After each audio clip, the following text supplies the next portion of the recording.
నమస్తే. Welcome to మనం TV. నేను మీ ప్రియాంకారావు. ఈ రోజు మనతో పాటు సీనియర్ జర్నలిస్ట్ అండ్ మా పొలిటికల్ ఎడిటర్ కట్టా కార్తిక్ గారు ఉన్నారు. వారితో మాట్లాడదాం. నమస్కారం సార్. నమస్తే ప్రియాంక. సార్, కేటీఆర్ మీద ఏసీబీ కేసు నమోదు చేసింది. అందులో A1 గా ఇప్పుడు కేటీఆర్ ఉన్నారు. అయితే ఇంత జరుగుతుంటే బయటేమో కేటీఆర్ త్వరలో అరెస్ట్ కాబోతున్నారు అన్న వార్తలు చక్కర్లు కొడుతున్నాయి. కానీ నిన్న ప్రెస్ మీట్ లో కేటీఆర్ నా వెంట్రుకు కూడా పీకలేరు అని చెప్పేసి సవాల్ చేస్తున్నాడు. ఏంటి కేటీఆర్ వెనుకున్న ధైర్యం ఏంటి? ఎందుకు కేటీఆర్ ని అరెస్ట్ చేయడం సాధ్యం అవ్వదా అసలు? ఎస్. కేటీఆర్ మీద ఏసీబీ కేసు నమోదు చేసింది. A1గా కేటీఆర్ ఉన్నారు. A2గా అరవింద్ కుమార్ ఐఏఎస్ ఉన్నారు. A3గా హెచ్ఎండికి పనిచేసినటువంటి ఒక చీఫ్ ఇంజనీర్ మాజీ ఆయన ఉన్నారు, BN Reddy. BN Reddy. Yes. అయితే ఈ ముగ్గురు మీద కేసు నమోదు చేయడం జరిగింది. కేటీఆర్ని ఇవాళ శుక్రవారం పూట అరెస్ట్ చేయబోతున్నారన్నటువంటి సమాచారం కూడా వస్తుంది. నోటీసులు జారీ చేసి విచారణకు పిలిచి అరెస్ట్ చేస్తారన్నటువంటి సమాచారం అంతా ఉంది. సరే, ఇంకో పక్క కేటీఆర్ తనదైనటువంటి ఘాటు వ్యాఖ్యలను నిన్న ప్రెస్ మీట్ పెట్టి చేసే ప్రయత్నం చేశారు. స్కామ్కి సంబంధించినటువంటి వివరాలు ఇది స్కామే కాదు అని చెప్పుకునే ప్రయత్నం ఆయన చేశారు. ఇక్కడ ఒకసారి లాజిక్స్ ప్రయత్నం చేసినప్పుడు కేటీఆర్ వాదన వైపు నుంచి చేసినప్పుడు ఇలా కేటీఆర్ క్వాష్ పిటిషన్కి వెళ్ళబోతున్నట్టు తెలుస్తోంది. అంటే ఈ ఎఫ్ఐఆరే తప్పు, దీంట్లో ఎలాంటి కుంభకోణం లేదు, ఎలాంటి స్కాము లేదు, ఎలాంటి అవినీతి జరగలేదు. ఎందుకంటే ఏసీబీ విచారణ అంటే అవినీతికి సంబంధించిన విచారణ. సో అవినీతి లేకుండా అవినీతి మీద విచారణ ఏంటి? అవినీతి జరగలేదు, డబ్బులు నేను ఇచ్చాను, పుచ్చుకున్న అతను పుచ్చుకున్నాను అని చెప్పాడు. అంటే డబ్బులు ఇచ్చిన అతను ఇచ్చినా అని చెప్తున్నాడు, పుచ్చుకున్న అతను పుచ్చుకున్నా అని చెప్తున్నాడు. ఇక అవినీతి ఎక్కడుంది అనేటువంటిది కేటీఆర్ చేయబోతున్నట్టు వాదన. ఈ వాదనతోనే క్వాష్ పిటిషన్ దాఖలు చేసుకోబోతున్నాడు. కాకపోతే క్వాష్ పిటిషన్ ఈ రోజు తీర్పు వస్తుంది, ఎఫ్ఐఆర్ని కోర్టు కొట్టివేస్తుందని చెప్పడానికి లేదు. కాకపోతే ఏంటంటే దాంట్లో ఉన్న స్ట్రాటజీ ఏంటంటే ఒకవేళ కేటీఆర్ని అదుపులో తీసుకునే పరిస్థితి వస్తే ఆ క్వాష్లో భాగంగా హౌస్ మోషన్ చేసుకునే పరిస్థితి ఉంటుంది. హౌస్ మోషన్ చేసుకొని ఒక మధ్యంతర వేలు లేదా నాట్ టు అరెస్ట్, ఈ క్వాష్ పిటిషన్ ద్వారా కేటీఆర్ని అరెస్ట్ చేయొద్దు అని చెప్పేసి కోర్టు నుంచి పర్మిషన్ తెచ్చుకోవడానికి కేటీఆర్ ప్రయత్నం చేస్తా ఉన్నట్టు తెలుస్తోంది. ఒకవేళ నాట్ టు అరెస్ట్ కనుక కోర్టు చెప్తే కేటీఆర్ని అరెస్ట్ చేయడానికి రేవంత్ రెడ్డి ప్రభుత్వానికి ఎలాంటి అధికారాలు ఉండవు, ఏసీబీకి ఎలాంటి అధికారాలు ఉండవు. కాబట్టి కేటీఆర్ తన అరెస్టును ఆపుకోవడానికి తను చేసే ప్రయత్నాలు తను చేస్తూ ఉన్నాడు. ఇప్పుడు కీలకంగా మాట్లాడుకోవాల్సింది కేటీఆర్ పాయింట్ ఆఫ్ వ్యూ నుంచి మాట్లాడుకోవాల్సింది ఏంటంటే, ఇప్పుడు క్యాబినెట్ అప్రూవల్ లేదు అనేటువంటిది ఏసీబీ చేస్తున్న ఆరోపణ.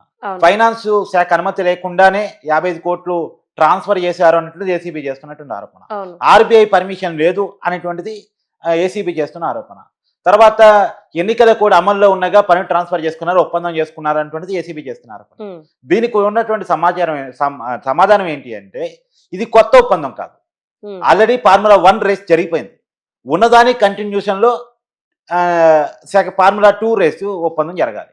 ఎందుకంటే ఫార్ములా 1 రేస్కి ఒప్పందానికి ఫార్ములా 2 రేస్ ఒప్పందానికి ఉన్నటువంటి తేడా ఏంటంటే, ఫార్ములా 1 రేసులో ప్రమోటర్గా ఉన్నటువంటి కంపెనీ పక్కకు తప్పుకుంది. 110 కోట్ల ఖర్చు అయింది, మాకు లాభాలు రాలేదు, నష్టాలు వచ్చినాయనే కారణంతో వాళ్ళు పక్కకు తప్పుకోవటం వల్ల ఇప్పుడు ఇక్కడ ఫార్ములా 2కి వచ్చేసరికి హెచ్ఎండిఏ ప్రమోటర్గా జాయిన్ అయ్యి, అంటే గవర్నమెంట్ సంస్థ అనేటువంటి హెచ్ఎండిఏ తనే ప్రమోటర్గా జాయిన్ అయ్యి రెండో ఒప్పందం చేసుకున్నారు. రెండో ఒప్పందం అక్టోబర్ ఎండ్లో చేసుకున్నారు. అక్టోబర్ ఎండ్లో ఒప్పందం జరిగితే అక్టోబర్ 3వ తారీఖు 11వ తారీఖు ఒకసారి 22 లక్షలు, ఇంకోసారి 23 లక్షలు, మొత్తం అంటే 22 లక్షలు 23 లక్షలు అంటే పౌండ్లు, 22 లక్షల పౌండ్లు 23 లక్షల పౌండ్లు. అంటే మన భారతీయ డబ్బుల్లో మన ఇండియన్ కరెన్సీలో చెప్పాలంటే 22 కోట్లు ఒకసారి, 23 కోట్లు ఒకసారి చేంజ్, మొత్తంగా 46 కోట్లు, 46 కోట్ల రూపాయల ట్రాన్సాక్షన్ జరిగింది. దీని మీద ఐటీ ట్యాక్స్ కట్టించుకుంది 9 కోట్లు, మొత్తంగా 55 కోట్లు, కరెక్ట్గా చెప్పాలంటే 54 కోట్ల 88 లక్షలు ట్రాన్స్ఫర్ జరిగింది. ఇదంతా కూడా without RBI permission, without cabinet approval, without finance approval లేకుండానే ఈ డబ్బులన్నీ ట్రాన్స్ఫర్ అయిపోయినాయి అనేటువంటిది ప్రధానంగా ఏసీబీ చేస్తున్న ఆరోపణ. కానీ కొత్తగా చేయలేదు, ఆల్రెడీ ఉన్న ఒప్పందాన్ని కంటిన్యూ చేయటమే. ఫార్ములా 1 రేస్ ఆల్రెడీ హైదరాబాద్లో జరిగింది 2023 ఫిబ్రవరిలో.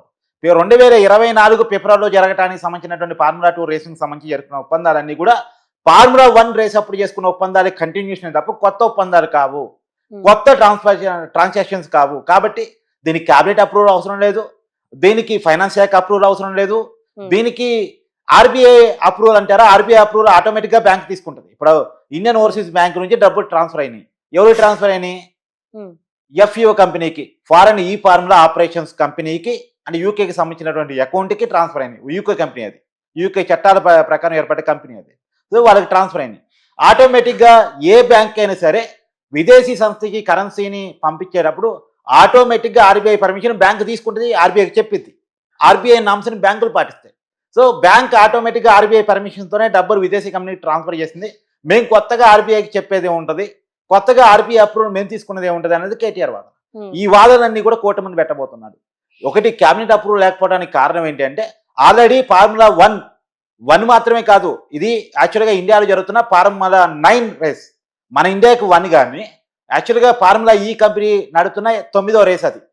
9, 10, 11, 12, 13 ఇవి 5 కూడా హైదరాబాద్లో నిర్వహిస్తాం, హైదరాబాదు ఇండియాలోనే నిర్వహిస్తాం అని చెప్పేసి వాళ్ళు ఒప్పందం చేసుకున్నారు. సో ఉన్నటువంటి ఒప్పందంలో కంటిన్యూషన్లో భాగంగా ఉన్నటువంటి సహజ ఒప్పందాలు తప్ప దీంట్లో వేరే ఒప్పందాలు ఏమీ లేవు. కొత్తగా క్యాబినెట్ అప్రూవల్ తీసుకోవటాలు, కొత్తగా ఫైనాన్స్ శాఖ అనుమతి తీసుకోవటాలు ఏమి అవసరం లేదు. కాకపోతే ఇక్కడ జరిగింది ఏంటంటే ఉన్న పార్ట్నర్ ప్రమోటర్ పక్కకు పోయాడు, కొత్త ప్రమోటర్ కింద హెచ్ఎండిఏ జాయిన్ అయింది. ఇది మాత్రమే చేంజ్ అనేది కేటీఆర్ చెప్పబోతున్న వాదన. ఇంకోటి ఏంటంటే మేము రేస్ చూపించాం, ఫార్ములా 1 రేస్ హైదరాబాద్ లో జనాలందరికీ కనపడింది. ఫార్ములా 2 రేస్ కూడా మేము అధికారులకు వచ్చి చూపించుండేవాళ్ళు. సో ఫార్ములా 1 జరిగిన దానికి సంబంధించిన ట్రాన్సాక్షనే కదా, ఇదేమి వేరే కంపెనీ, కనపడని కంపెనీ, బినామీ కంపెనీ కాదు. ఇది ఆల్రెడీ రేస్ జరిగింది. ఆ రేస్కి అనేక మంది సెలబ్రిటీలు వచ్చారు. ఇండియన్ మాజీ క్రికెటర్ సచిన్ టెండూల్కర్తో సహా అనేక మంది ప్రముఖులు దీంట్లో హాజరయ్యారు. అనేక మంది కార్పొరేట్ దిగ్గజాలు, సెలబ్రిటీలు దీంట్లో హాజరయ్యారు, చూశారు. హైదరాబాద్ ప్రజానికం అంతా చూసింది, 190 దేశాలు చూశాయి. కాబట్టి దీనివల్ల హైదరాబాద్కి 700 కోట్ల రూపాయల పెట్టుబడులు వచ్చాయి అనేది కేటీఆర్ చాలా బలంగా చేస్తున్నటువంటి ఆరోపణ. కాబట్టి మరి కేటీఆర్ తన వాదనలో తను స్టాండ్ అయి ఉన్నాడు, ప్రజల ముందు చెప్పుకుంటా ఉన్నాడు. ఇంకోపి ఏసీబీ ఏమో టెక్నికాలిటీస్ చూస్తూ ఉంది. టెక్నికాలిటీస్ ఏంటి, ఎన్నికలు కూడా అమల్లోకి వచ్చింది. అక్టోబర్ 9, 2023లో ఎన్నికలు కూడా అమల్లోకి వచ్చింది, తెలంగాణ ఎన్నికలకు సంబంధించి. సో ఎన్నికలు కూడా అమల్లోకి వచ్చిన తర్వాత పరిపాలన మొత్తం కూడా ప్రభుత్వం చేతిలో నుంచి ఎన్నికల కమిషన్ చేతిలోకి వెళ్ళిపోతుంది. మరి ఎన్నికల కమిషన్ చెప్పి అక్టోబర్ 11వ తారీఖు డబ్బులు ట్రాన్స్ఫర్ చేశారా? ఎన్నికల కమిషన్ చెప్పకుండా చేస్తే అది తప్పు అవుతుంది. రాష్ట్ర ఎన్నికల ప్రధాన అధికారికి చెప్పి ట్రాన్స్ఫర్ చేయాలి. రెండోది, ఖచ్చితంగా దీనికి ఒప్పందంలో ప్రమోటర్ మారినా సరే క్యాబినెట్ అప్రూవల్ కావాలనేది ఏసీపీ వాదించబోతా ఉంది. తర్వాత ఇక్కడ ఖచ్చితంగా ఫైనాన్స్ అనుమతితోనే 10 రూపాయల చెల్లింపులు జరగాలనేటువంటిది చెప్తా ఉంది. రెండోది, హెచ్ఎండిఏ చట్టం ప్రకారం కూడా 10 కోట్లకు పైగా ట్రాన్సాక్షన్ జరిగితే, 10 కోట్ల వరకు ఓకే, 10 కోట్లకు పైగా ట్రాన్సాక్షన్ జరిగితే ఖచ్చితంగా క్యాబినెట్ అప్రూవల్ అవసరం, ఖచ్చితంగా ఫైనాన్స్ శాఖ అనుమతి అవసరం. ఈ రెండూ లేకుండానే ఒకసారి 22 కోట్లు, ఇంకోసారి 23 కోట్లు ట్రాన్స్ఫర్ చేశారు. ఇది పూర్తిగా చట్టవిరుద్ధం అనేటువంటిది అనేది ఏసీబీ వాదన. ఈ 2 వాదనలు కూడా ఇలా క్వాష్ పిటిషన్ నేపథ్యంలో కోర్టులో చెప్పబోతున్నారు. ఇప్పటికి ఇవాళ క్యాష్ పిటిషన్ అవుతుందని చెప్పను, అంటే ఎఫ్ఐఆర్ని క్రాష్ చేయండి. ఎఫ్ఐఆర్ అనేటువంటిది చట్టవిరుద్ధంగా ఏసీబీ కావాలని కక్ష సాధింపుతో ప్రతిపక్ష నాయకుడిని వేధించే కారణంతో రేవంత్ రెడ్డి ఆదేశాల మేరకు చేయబడింది తప్ప దీంట్లో వాస్తవం లేదని కేటీఆర్ వాదించబోతున్నాడు. కేటీఆర్ తరపు న్యాయవాదులు వాదించబోతున్నారు. సార్, అంటే నాకు అర్థం కాని విషయం ఏంటి అంటే, అప్పుడు ఫార్మ్ హౌస్ దగ్గర నుండి, కేసు దగ్గర నుండి ఇప్పుడు ఈ కేసు వరకు, ఇప్పుడు ఇందులో ఏమనుకున్నారు అంటే కేటీఆర్ మీద ఎన్ని ఆరోపణలు వస్తున్నా దాన్ని అన్ని తిప్పి కొడుతున్నారు. అంటే ఇక్కడ కేటీఆర్ తెలివిగా వ్యవహరించారు అనుకోవాలా, లేదంటే కనుక అసలు ఇక్కడ ఎలాంటి స్కామ్ జరగలేదు అని మనం అనుకోవాలా? ఖచ్చితంగా కేటీఆర్ చాలా తెలివిగా వ్యవహరిస్తున్నాడని చెప్పాలి. ఈ దేశంలో స్కాములు లేవు అని చెప్పలేము. స్కాములు ఇరుక్కోకుండా తప్పించుకోవడానికి ఉన్నటువంటి లూప్ హోల్స్ పెద్దవాళ్ళు, సెలబ్రిటీలు, రాజకీయ నాయకులు తెలుసుకోగలుగుతున్నారు. అడ్వకేట్స్ తెలుగు మీరారు, రాజకీయ నాయకులు తెలుగు మీరారు. ఎలా తప్పించుకోవచ్చు అంటే దొంగతనం చేయాలి కానీ దొరకకూడదు. ఈ చట్టాలు దొరకకుండా ఎలా దొంగతనం చేయాలనేటువంటిది రాజకీయ నాయకులు బాగా నేర్చుకున్నారు. ఈ పార్టీ ఆ పార్టీ అనేది అన్ని పార్టీలో ఈ కల్చర్ ఉంది. కాబట్టి ఇవాళ ఇక నేరం ఉందా లేదా అంటే ఉండొచ్చు, కానీ దాన్ని చూపించగలగటం గొప్పతనం.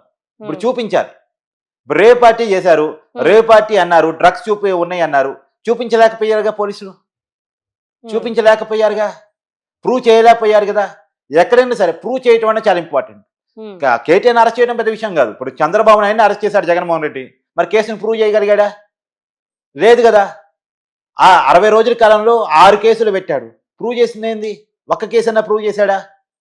ఇప్పుడు కూడా కేటీఆర్ మీద కేసులు పెట్టడానికి చాలా కేసులు పెట్టవచ్చు. ఇప్పుడు ఒకవేళ అరెస్ట్ చేసిన తర్వాత కూడా ఆయనకి బెయిల్ రాకుండా రగచల్ల కేసు పెట్టవచ్చు, ఫోన్ ట్యాపింగ్ కేసు పెట్టవచ్చు, ఇంకా రకరకాల కేసులు కూడా కేటీఆర్ మీద పెడతారు. ఒక వన్స్ అరెస్ట్ చేసిన తర్వాత బెయిల్ మీద రాకుండా, బెయిల్ అంత ఈజీగా రాకుండా. ఇప్పుడు కేటీఆర్కి బెయిల్ రావడం అంత ఈజీ కదా ఒకసారి అరెస్ట్ అయితే, ఎందుకంటే 409 సెక్షన్ ఉంది. 409 సెక్షన్ అంటే ప్రజాప్రతినిధిగా ఉండి ప్రజల ఆస్తులకి జవాబుదారీగా ఉండాల్సినటువంటి స్థాయిలో ఉండి ఉమ్, ప్రజాధనాన్ని దుర్వినియోగం చేశాడు. ఒక విదేశీ కంపెనీకి చట్టవిరుద్ధంగా డబ్బులు ట్రాన్స్ఫర్ చేపించాడు. సో అవినీతికి పాల్పడ్డాడు. అవినీతికి పాల్పడే వాళ్ళని శిక్షించాల్సిన పొజిషన్ ఉండి తనే అవినీతికి పాల్పడ్డాడు అనేటువంటిది ఆయన మీద మోపబడిన సెక్షన్. ఉమ్, 409 సెక్షన్ ఉండగా అంత ఈజీగా బెయిల్ రాదు.